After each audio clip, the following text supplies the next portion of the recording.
When female killers coldly plan their murders, quietly plotting, like an animal stalking its prey, they become predators. Insatiable greed turns a young woman into a systematic killer. Anna was a very dangerous woman. Nobody that was around her was really safe. The friendly lady next door has a backyard full of bodies. She was a very calculated individual, and she was also a very audacious individual. On the highways of Florida, a lone woman stalks random victims. These are very atrocious murders. They had been shot multiple times. She's Eileen Warnos, known as the Monster. These are deadly women. They live among us undetected as they hunt their victims. They are predators.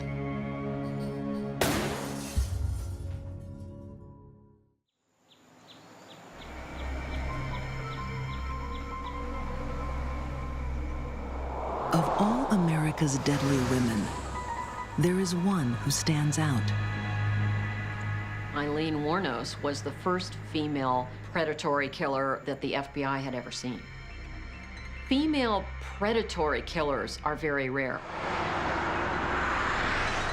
She becomes known as the Monster for a reason. To actually go out and kill strangers, I think that it's enormously frightening to men. The idea of being with a woman who suddenly can do that is quite frightening.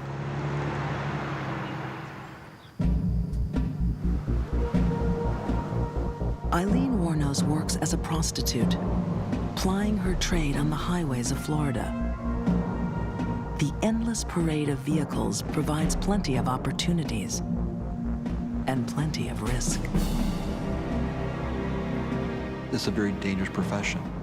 You're only one trick away from getting robbed, raped, killed. No one knows how often Warnos herself was a victim. But in the winter of 1989, she turns the tables and starts a killing spree that stuns the nation. What do you want from me? Please, lady, just let me go. Shut up! Oh, please, let me go, lady.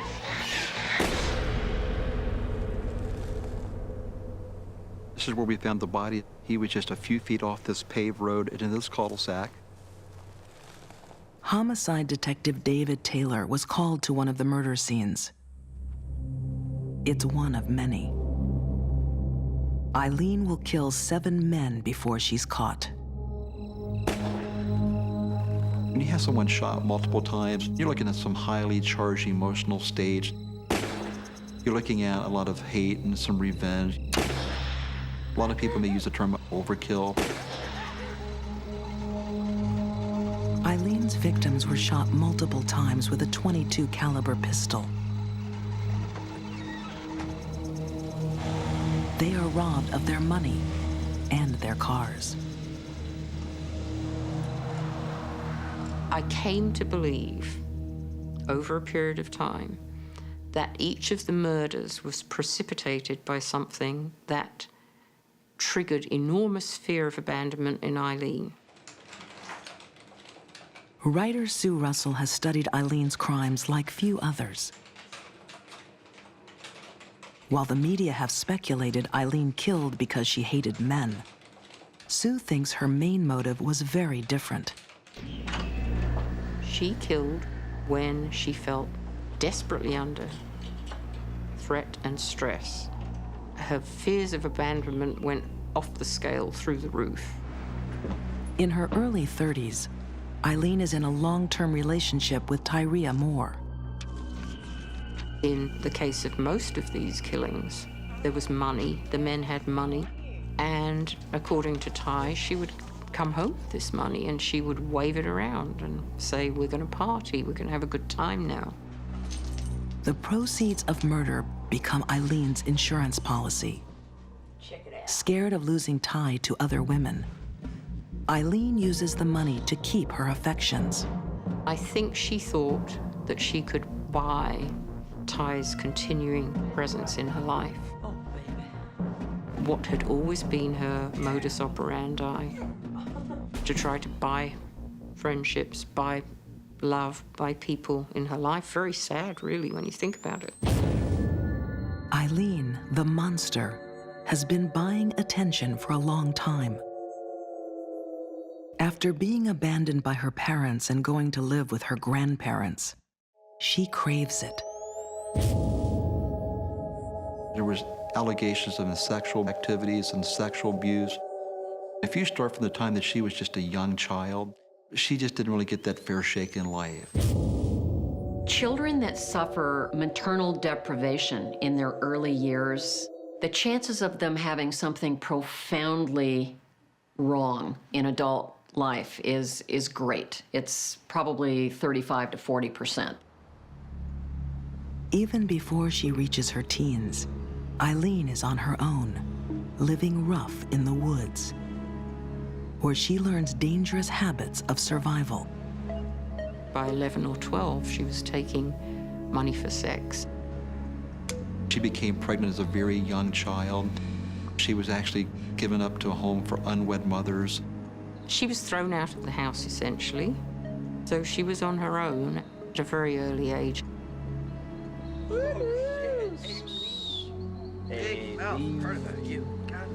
A young Eileen uses what she knows. She sells her body to survive. And that's when the neighborhood there started taunting her, you know, saying, well, you're nothing but a hoe and stuff like that. Shut up! She went off on everyone, you know, and they went off right back at her. Dawn Botkins was there in the early years. She was one of Eileen's few friends. She just wanted to be part of everything with everyone, just sit and drink and smoke. Wake up! And be happy and listen to the music. They just would never give her a chance, and I just don't know why. The monster is shunned and ridiculed. The more she's hurt, the more she strikes back. She had this explosive temper, I'll kill you! which made her extremely difficult to be around and made friendships very difficult. But in the years to come, Eileen will find the love of her life, the answer to her happiness.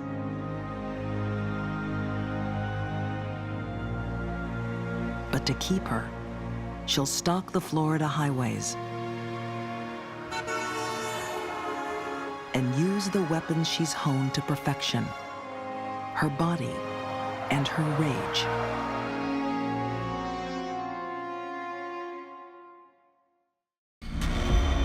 Eileen Warnos has been a prostitute for more than 20 years. In 1989, she's working the highways of Florida, risking assault to make a living. But now she's found a more lucrative activity: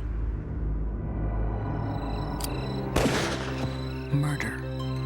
So she was a robber who killed.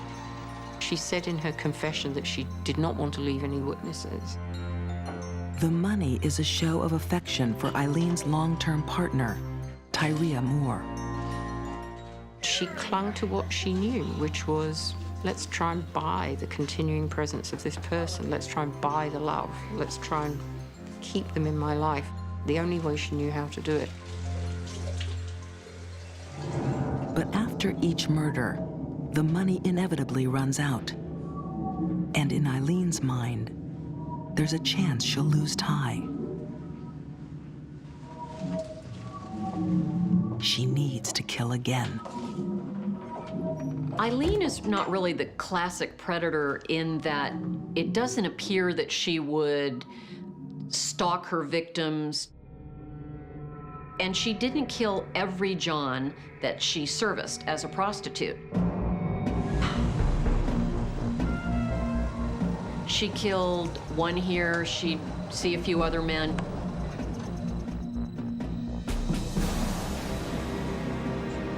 When she does kill, Eileen takes no chances.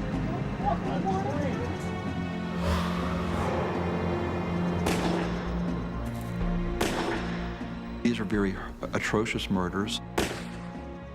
These were males, some were much larger than her. They had been shot multiple times. You have one victim that was shot 9 times. Tremendous rage. This ferocity suggests something to criminal profiler Candice DeLong. The killings may have also been driven by something more than money.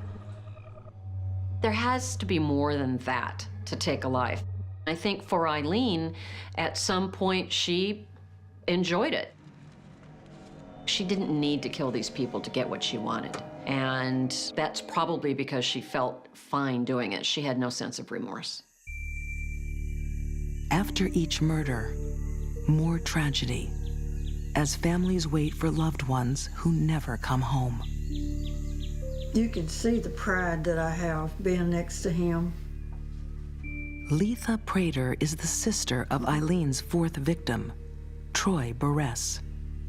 He wasn't even a customer. He just stopped to give Eileen a lift. His wife called me about, I guess, 10 o'clock and said, Troy hasn't come home yet. And it's not like him not to come home or call. And I hung up the phone and I just knew it was bad. We looked and everything that we could possibly think of, but we didn't go down that little road where he was found. Barres had been shot twice, once in the back and once in the chest. All these years have gone by that I haven't had him and had his company and had his friendship. It caused my mother to die earlier than her time. He was her baby and she couldn't handle the thought that she had to bury her child. People say it gets better. Didn't get better for her, it got worse.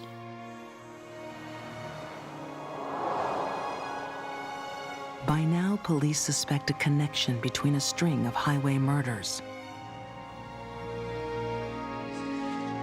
Their break came from a small traffic accident Eileen and Tyria had in a car stolen from one of the victims. We reference back to a case that occurred in 1990 in this county. That involved a motor vehicle that had wrecked. 2 females were seen leaving that vehicle. That lead took them to Daytona Beach, where Eileen Warnos was already known to local detectives. This detective says, hey, I've seen the composites. I think that there could be 2 females from my jurisdiction. The trail ended at a local biker bar, the last resort. Cannonball was a bartender who knew Eileen. She said, my name is Lee and this is my girlfriend Ty, and we're gay. And I said, well, my name's Cannonball and I don't care. Pay for your drinks, don't cause me no trouble, and everything will be good.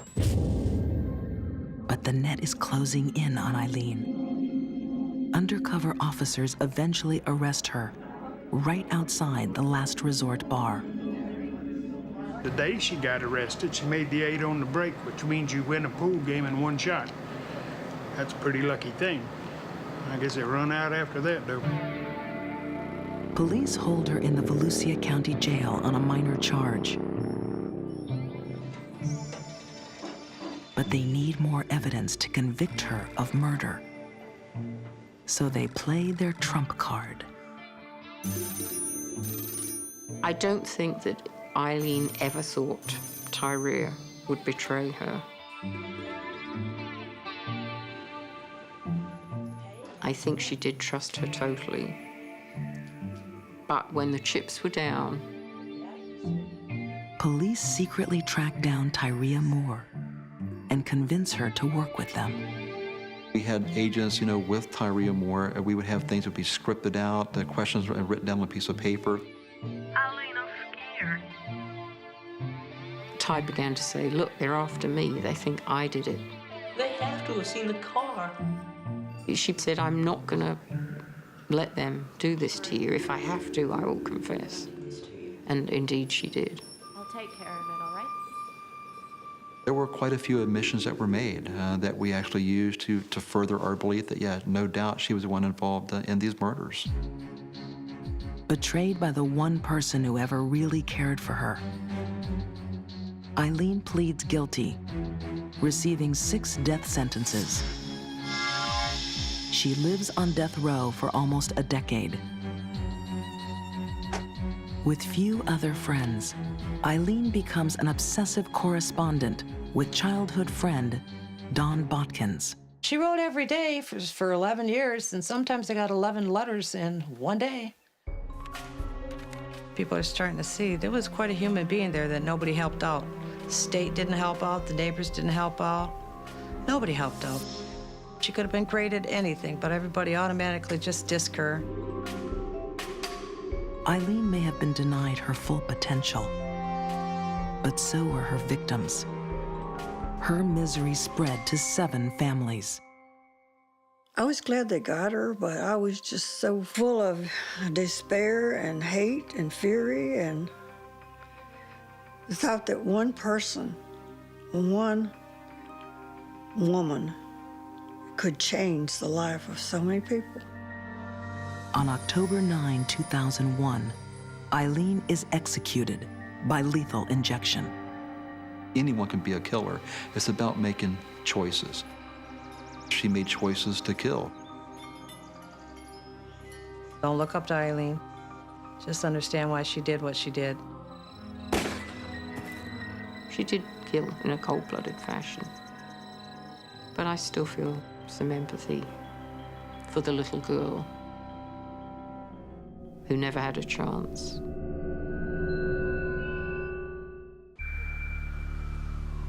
In the criminal world, female predators are often quiet killers.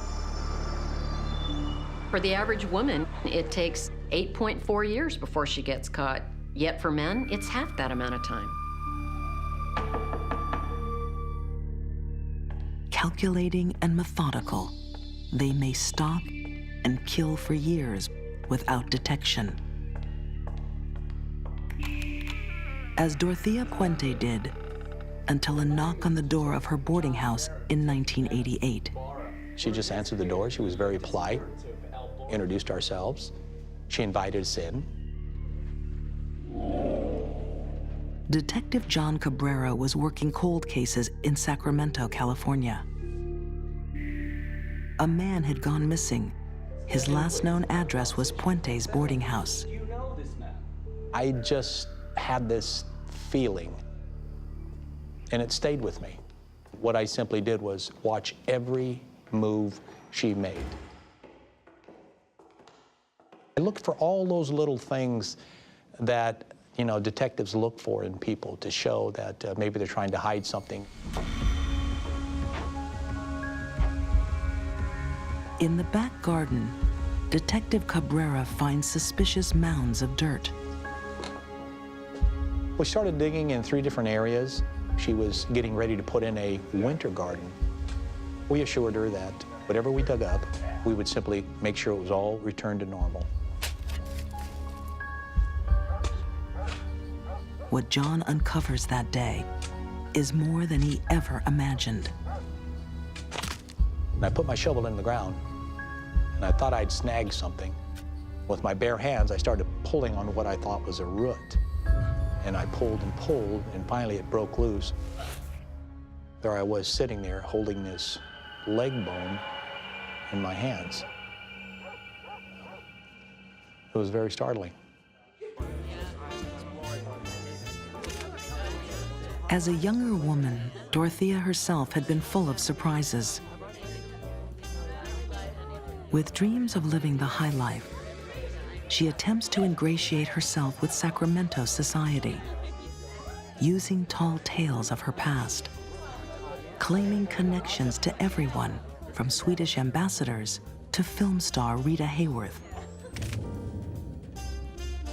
Dorothea claims many things: that she survived Hiroshima's atom bomb, and that she's medically trained. She pretended she was a doctor. She had false diplomas and things around. A lot of the folks in the area thought she was, in fact, a doctor. Sacramento District Attorney and author William P. Wood came to know a very different Dorothea. You know, I don't think the shock has died down to this day. Sacramento still knows about Dorothea Puente. William has charted Dorothea's secret life, a life far different from the one she portrayed. She was pretty much of an orphan at an early age, like around 9 or 10. From then on, she was raised by a succession of different kinds of folks. She was a prostitute for a while. She ran a brothel for a while. I was having her arrested, I think, about 5 or 6 times over a 4-month period. By the time she reaches middle age, Dorothea's socialite dreams have faded.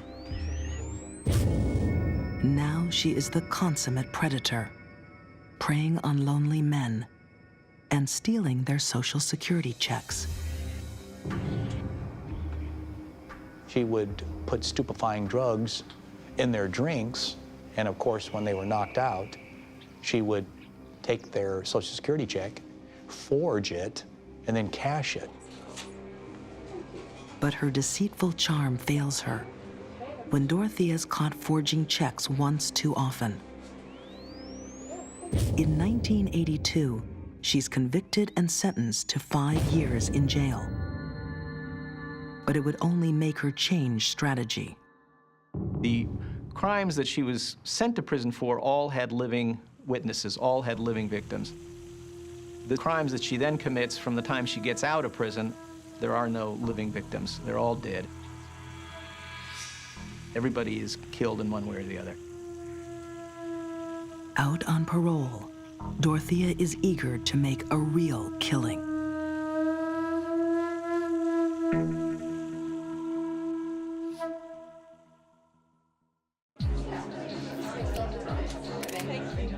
Dorothea Puente begins life full of glamorous dreams, but by middle age, the dreams haven't come true.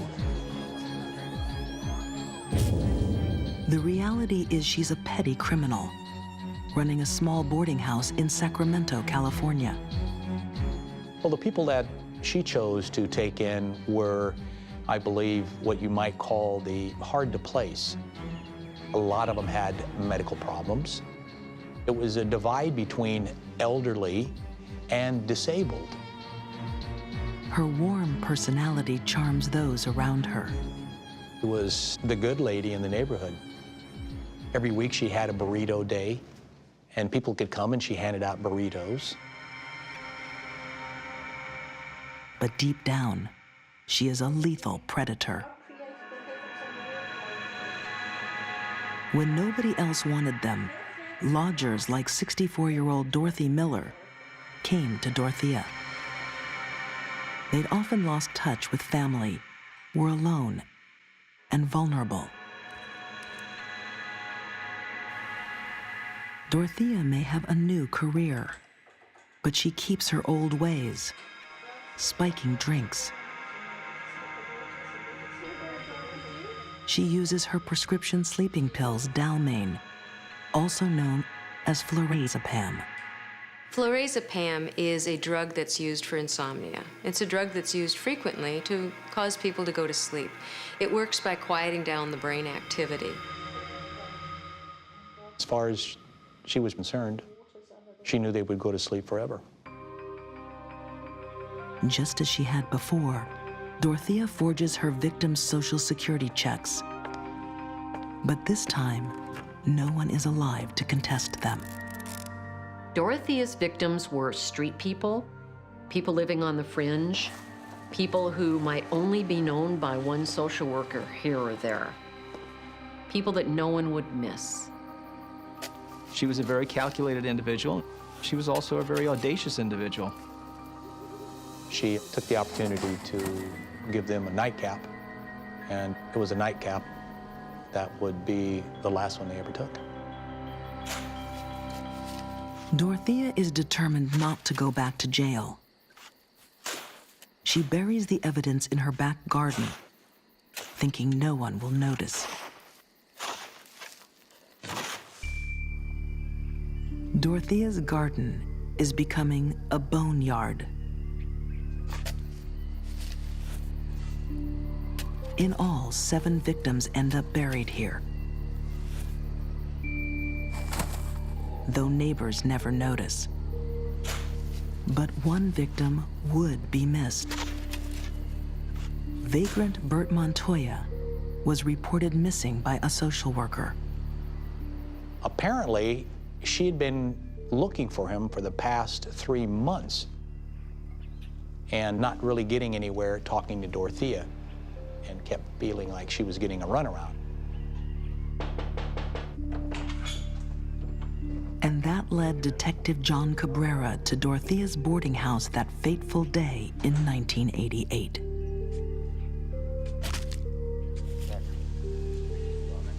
I would have never in a million years ever thought that I would be climbing into a hole to remove a tree root, and what actually it was a human leg bone. This could not be Bert. This was just simply bones. I don't know. Bert had only been missing for 3 months. They had found a different victim, and there would be more.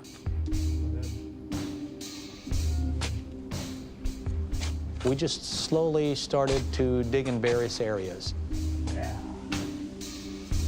Dorothea knew her crimes would be revealed. He asked me if she could go get a cup of coffee, that this whole thing was making her nervous. I escorted her over to a nearby hotel where she had told me she wanted to have a cup of coffee, and then I just quickly walked back over to the house and continued digging. And I put my shovel in the ground, and I thought I'd snag something. And when I pulled it up, there was another leg. First thing we thought about was, let's go get Dorothea. But Dorothea is gone. She walks straight out the back of the hotel and catches a bus to Los Angeles. There was a lot of embarrassment, and there was a tremendous enthusiasm to get her back in custody as fast as possible. Police may have lost their suspect, but as they keep digging, the evidence against her is piling up. Every day is just a day that you can't believe what you're finding. It's just body after body after body. There were 7 victims buried at F Street itself. And forensic testing linked them all to Dorothea's prescription sleeping pill, Dalmane. The 7 victims had all died within 24 to 48 hours of taking a large amount of Dalmane. But now Dorothea has been exposed as a predator. Even in Los Angeles, there is no place to hide. She found a fairly elderly gentleman drinking in the bar in a midday during the week and struck up a conversation with him. And this gentleman saw her face on the television. He realized that, in fact, she was being sought and called the police. Dorothea Puente is linked to 9 killings, but is found guilty on only 3 murder counts. She serves a life sentence in prison, maintaining her innocence. She will say she's innocent of murder till the day she leaves, you know, in a bag, because that's the only way she's getting out, as far as I'm concerned. She was able to kill over and over again and go undetected for years by appearing to be a sweet, refined, charming woman. And she was anything but. You could not, in fact, make up the story of a female serial killer operating in the middle of the state's capital. But the fact is, this did happen. Makes fiction, frankly, look kind of pale by comparison.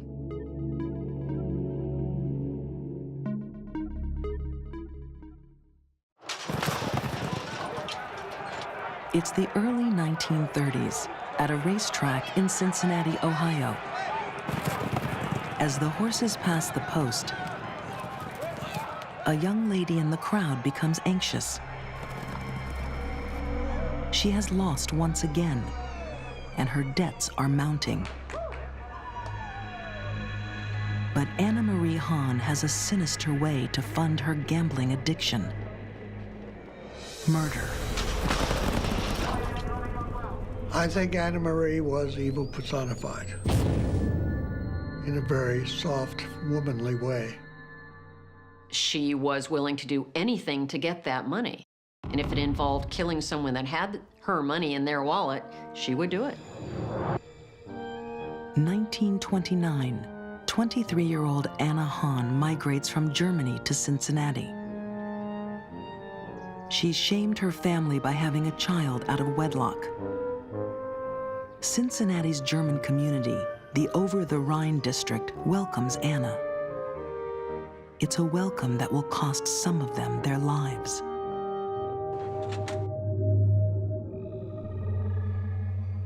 The more I looked at it, the more fascinating it became. Journalist and author Diana Britt Franklin is an expert on the dark, deadly life of Anna Marie Hahn. What she's found is a woman who is the consummate predator. She had it all. I mean, she knew how to manipulate and steal and poison.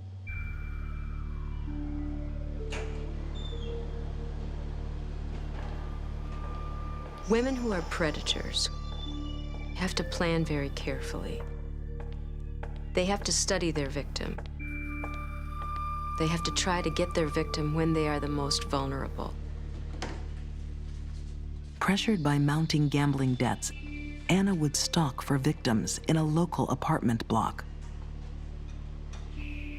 Behind each door, there's a lonely, elderly German man. Perfect prey for Anna Hahn. She went through an apartment building and knocked on doors asking for old men who were single. Anna developed a scheme to get at wealthy, elderly, sick people. It was to become a nurse and to go into their homes. At that point, her predatory nature came out.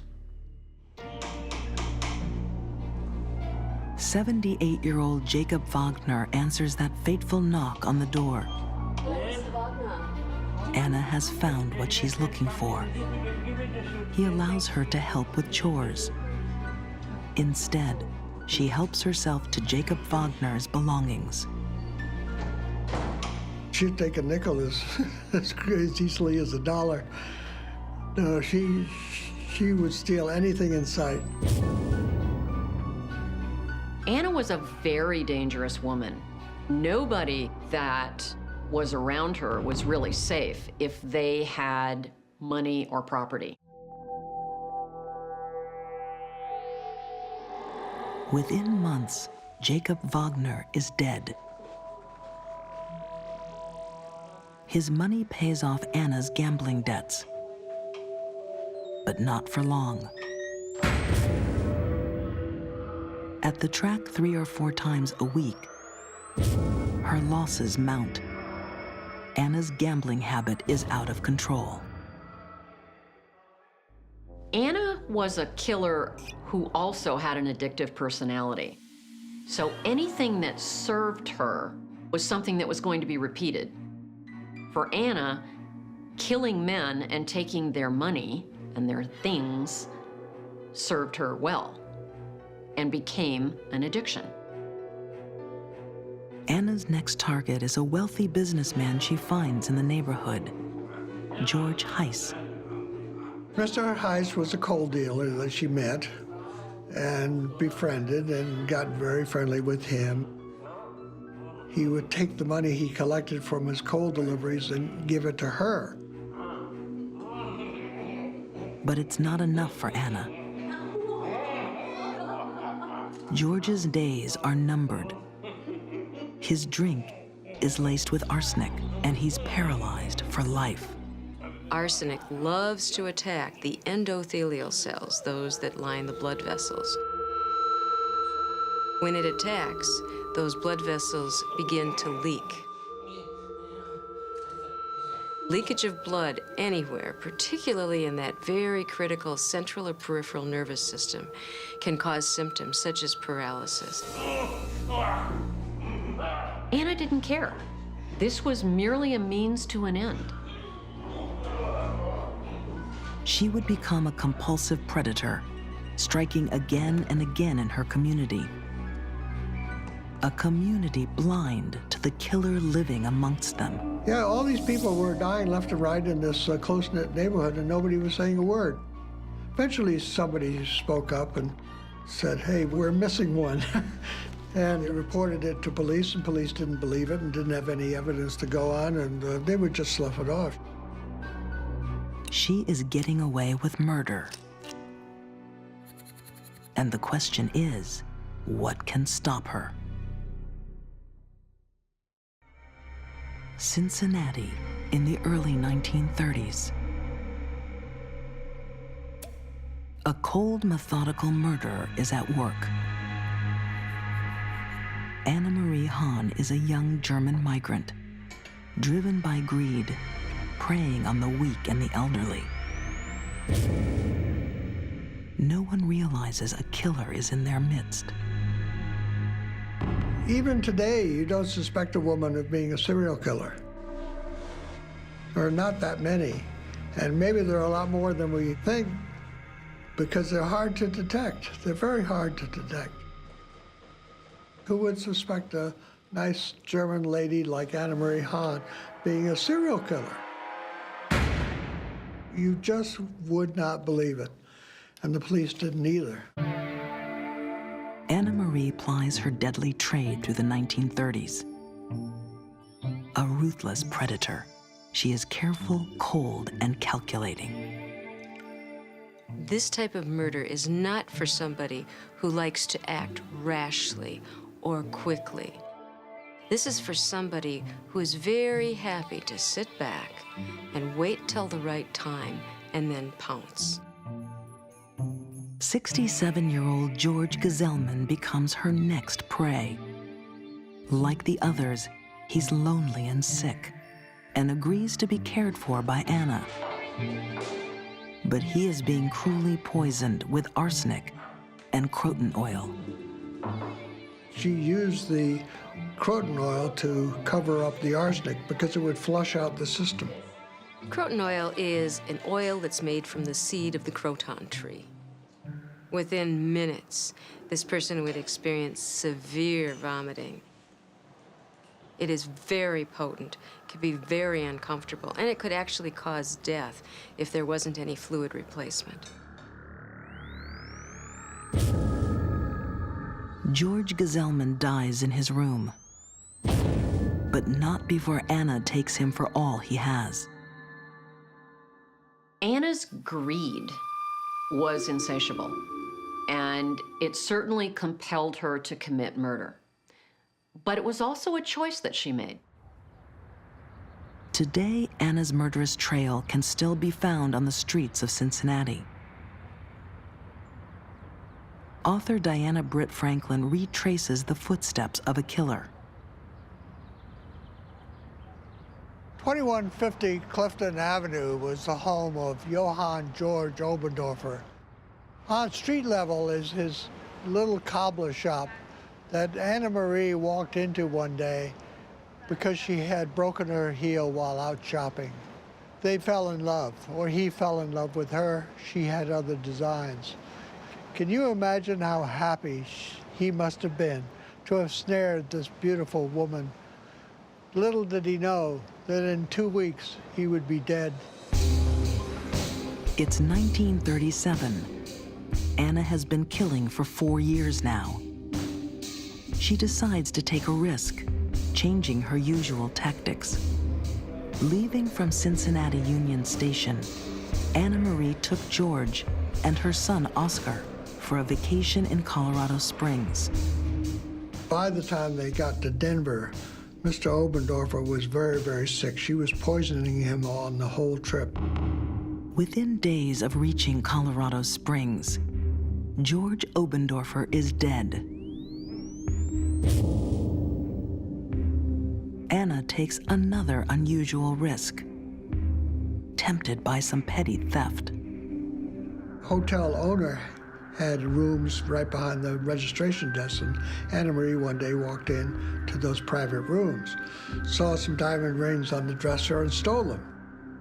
When the hotel owner realized they were missing, she filed a complaint with the police in Colorado Springs.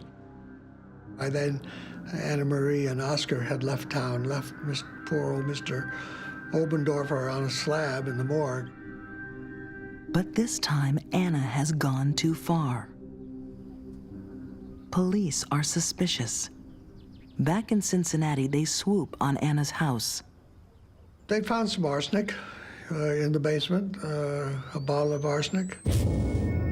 They find a purse with traces of the deadly poison and a salt shaker with enough arsenic to kill several hundred people. I would call all of that the smoking gun in this case. On August 10, 1937, Anna is arrested.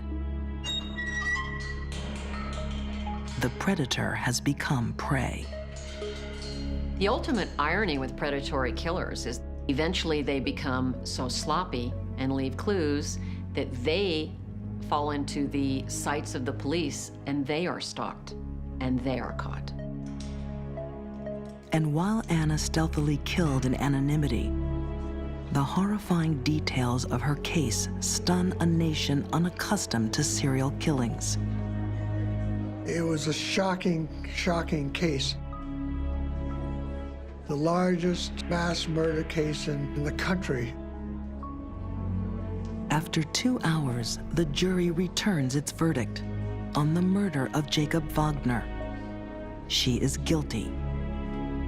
What was shocking to everyone was that the jury returned a verdict of guilty without mercy. That meant an automatic death penalty. The first woman in Ohio history to go to the electric chair. But right to the end, Anna's charm and charisma was still touching people. The judge cried because he had to sentence Anna Marie to death. He had no choice.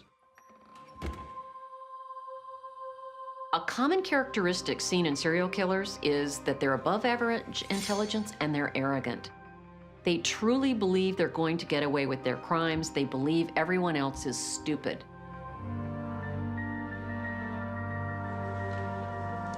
Then, on the eve of her execution, a stunning backflip. Anna sits down and writes a 20-page confession of her crimes. Only Anna knows why she wrote those letters. Maybe she wanted to set the record straight. But for a sociopath, the greater likelihood is that she was in control till the very end.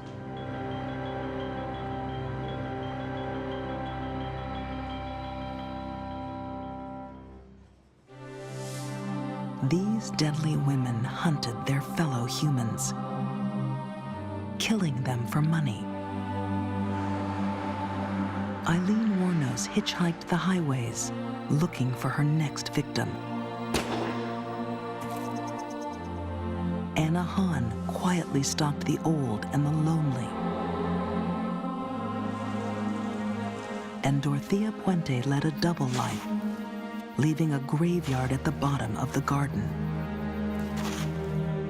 Once they became the prey of a predator, these victims didn't stand a chance.